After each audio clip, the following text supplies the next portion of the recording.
Hello, I'm Paul, and this is Paul Plays with Fire. Welcome. Come on in and grab a chair. Today on the show, we're making a patty melt. What is a patty melt? Imagine a grilled cheese sandwich with an addition of a hamburger patty and grilled onions. Oh, it sounds so good. And now, is that a burger or is that a sandwich? Well, we really don't care because a patty melt is delicious. So let's get to it. First, let's talk through our ingredients before we get to making the patty melt sandwiches. We've got our ground beef. We've got about 10 ounces of ground beef there. We're gonna mix it together with some salt, pepper, and Worcestershire here in a second. And we're gonna make 3 patties out of it. We're gonna smash them a little bit, and we're gonna smash them to the shape of our bread. So one of the things that irritates me about a patty melt sandwich is you have a square piece of bread and a round hamburger on it and all this excess bread around the outside. So we're gonna try and smash them into the shape of the bread that we're using. So we'll see how that goes. And next we have our onions. We have a couple nice onions that we're gonna cut up here real soon. I'll show you in a second. There's a kind of a little special technique for cutting the onions because you want long, thin slices for a patty melt. Just the way it goes. It's in the rule book there someplace. And now we have bread. Bread is one of the places on this sandwich where we have a choice. A lot of people around here use Texas toast. Bless their hearts. It's not my preference. I prefer a bread that's a little more interesting than that. It's a choice. It really is a choice. There is no right or wrong answer. A lot of people also use marbled rye. That's also a choice. In this case, my choice is pumpernickel rye. That's my favorite bread. It's the dark, rich, full flavor. It must be my German blood. I don't know, but I love pumpernickel. So that's what we're going to use today. And then cheese. This is another contentious point. A lot of people around here use American cheese together with their Texas toast. Makes perfect sense. It's diner food. That's what they had in the diner. That's what they used on it's one of those things where you took what you had and you made a sandwich out of it. But today we have Swiss cheese. So that's what we're going to use because it really does add to the sandwich. It makes a really good sandwich this way. Then we also have, like I said, Worcestershire sauce. We're going to mix that together with our meat and some salt and pepper to give it some flavor and just a really nice flavor to it. And then butter, of course. We're going to use some butter both on the onions for browning, and we're going to use butter on the bread that we'll toast before we put the sandwiches together. And then finally, this is something that's not traditional for a patty melt, but I tried it last night when I was practicing, and I put a little mustard on the bread, and boy, does that really wake it up. It cuts through the richness on the onions, and you should try it. So anyway, let's get to it. First thing we're gonna do is we're gonna take our ground beef and put just a little bit of pepper on it, and a little bit of salt, a little bit of Worcestershire sauce. And now we're just gonna put on our gloves and we're gonna mix that all up by hand. Just gonna make sure that we get all the Worcestershire and the salt and pepper incorporated into the meat and get everything all mixed up. And then we'll form it into 3 equal sized balls of about 3 to 3 1/4 ounces. Just about the right size for a SmashBurger. And remember, we're going to smash them to the shape of our pumpernickel bread. So that looks about right. We'll cover these and set these off to the side for just a few minutes. Next, we're going to slice our onions. I've got 1 onion here that I haven't cut at all. There's the top part, there's the red on the bottom. What I'm going to do is I'm going to cut the top off the onion. And then I'm going to turn it over on its top and slice it down from top to bottom on the root. See how I slice that root right in half? And then we're going to separate the outer skin from the onion, throw it in the garbage, separate the outer skin from the onion. Set those aside, clean up our little mess. And then we're just going to go through each one of these and very thinly slice it. Not super thin, but pretty thin. There, and that gives us these nice long slices that are perfect for a patty melt. And you don't want to skimp on the onions either when you're making a patty melt. Onions are like one of the star players.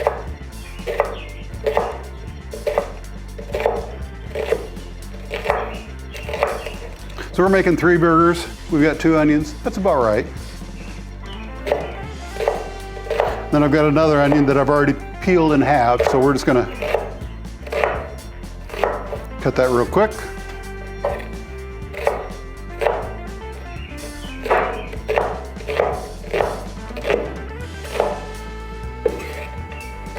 There we go. Nice pile of onions, just like that. We're gonna heat up the griddle and then we'll be right back. And we'll cook some patty melts. Well, the griddle's hot. We're up to temperature. Let's get to cooking. We're at about 400 or so in the middle. We can turn that down a little bit. And the way we've got it set up today, we've got the 2 middle burners going and we've got the 2 outside burners off because we just really don't have that much cooking to do and we don't need that much heat. And we need some cool spots. So let's start with our onions. A little bit of butter down.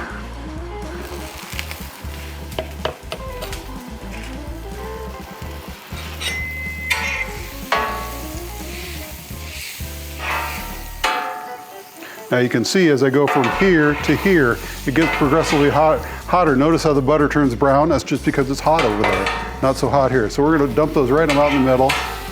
And we're gonna add a little more oil to that, a little avocado oil.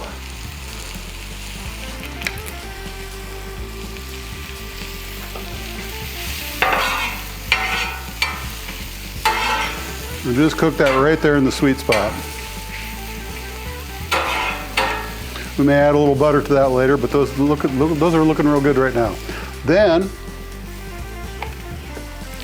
we're going to do that. I've been told this is the Julia Child method. We're going to take some butter, put it down in a toasty spot, wait for that butter to melt a little bit.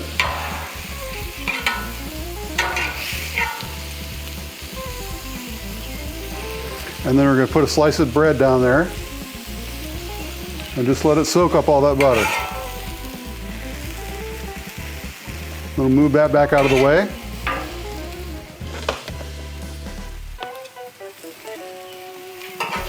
And then we'll do it again.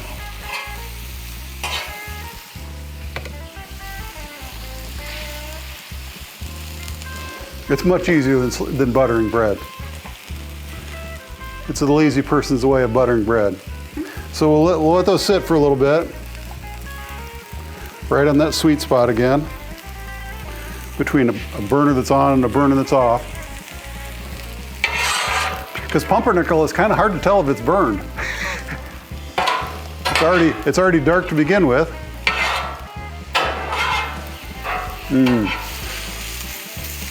Now once again, this is a meal that doesn't take very long to make. A patty melt goes together really fast, about as fast as you can fry some onions, and I don't recommend frying onions fast. As fast as you can fry some onions is when the patty melt is done. We're gonna add just a little more butter to that.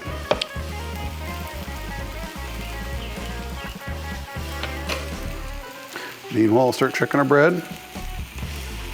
Maybe even flip it around end to end. And we're going to be cooking our burgers right in here. We'll make sure we got plenty of heat there.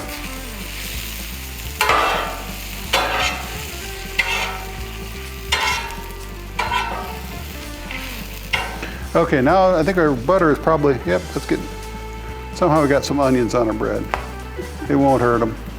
We're going to move them back out of the way, and we're going to do our Julia Child grilled cheese method again.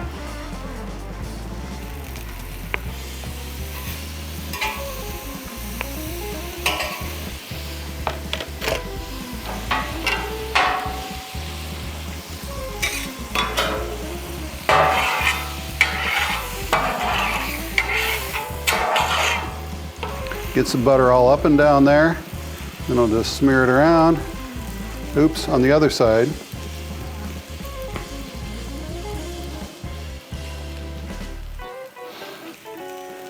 Flip those end for end. Once again, taking advantage of that zone, the hot zone. You can see the hot zones right here. It's hot. Look at those onions. We better get some burgers on because these are getting almost done. We'll move those out of the way. The patty melt is another old-time diner sandwich. Like most sandwiches from the area, the patty melt's origin story is a little bit murky. Ground beef patties have been around as hamburger sandwiches since the mid-1800s. And the patty melt is another in a long line of melt sandwiches, like the turkey melt from last week, you can see that here, and the very popular tuna melt that we'll be making right here very soon. Somewhere in the mid-1950s, the patty melt started getting attention at Tiny Nailor's restaurant in Los Angeles, California. From there, it spread throughout Southern California and eventually to roadside diners and cafes all across the country. Even today, I still know of a few places right here in town where I can get a good patty melt when I need one. And I don't think our butter out here is going to hurt us at all when it comes to our burgers. Matter of fact, we'll just smear that around a little bit. There's 1, 2, 3. Like I said, and I made a piece of parchment paper that's just about the size of a piece of bread, so I'd know how much to smash these down.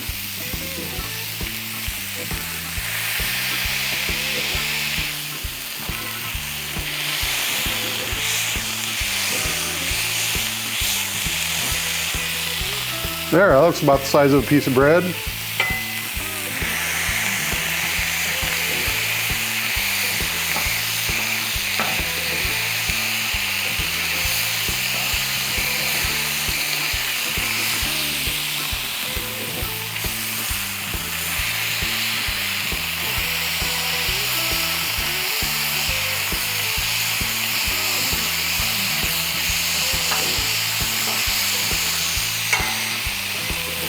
There we go. 3 pretty good looking patty melt burgers. Now we're just gonna pull these off because I think they're done now.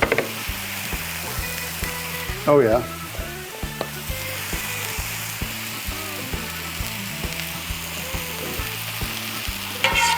These are definitely done. We're just biding our time until the burgers are done. We'll flip them, put some cheese onto them, assemble the sandwiches, and then we're gonna get something to eat. Now I mentioned my secret weapon. I'm gonna put mustard on the pumpernickel rye. I'm gonna put just a little bit of mustard on there, and it'll make such a difference in the sandwich. I highly recommend it. I think it's about time to flip these.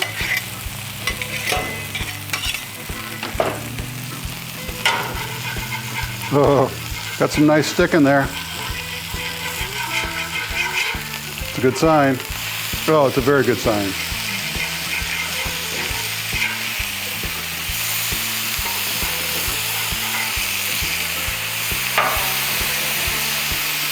Oh yeah. Now we'll put our cheese on. Hot.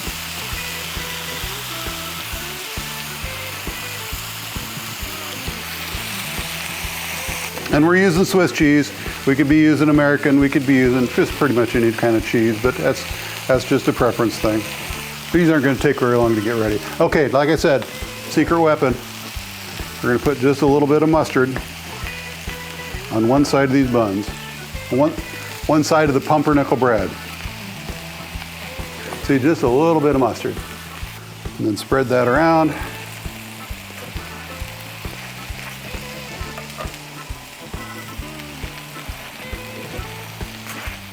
I think those are done.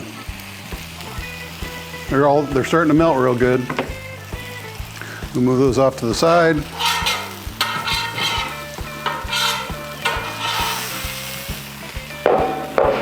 Now it's time to assemble our sandwiches. Okay, we're going to use that as the bottom, and we'll use that as the top.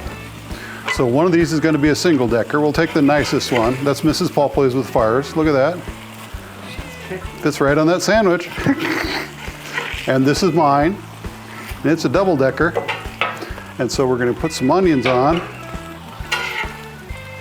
Say when on the onions.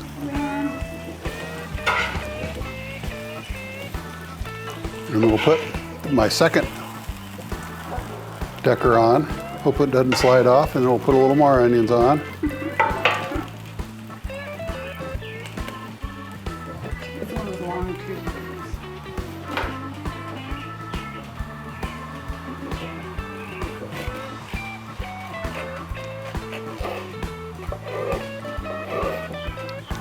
How about we do this?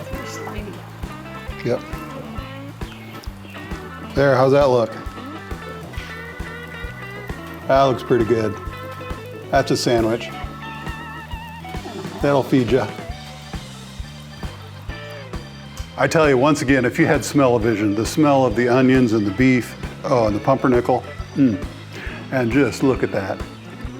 That's just a perfect sandwich. It's got all I want in it. Just a little hint of Worcestershire, and the nuttiness of the Swiss, and the hardiness of the pumpernickel. Don't forget the mustard. And the mustard, oh, don't forget the mustard. Yeah, the mustard is there too. It makes a big difference. Such a good sandwich. Next time you're out and about and you see a patty melt on the menu, I highly recommend getting one. This has been Paul Plays with Fire. Thanks for watching.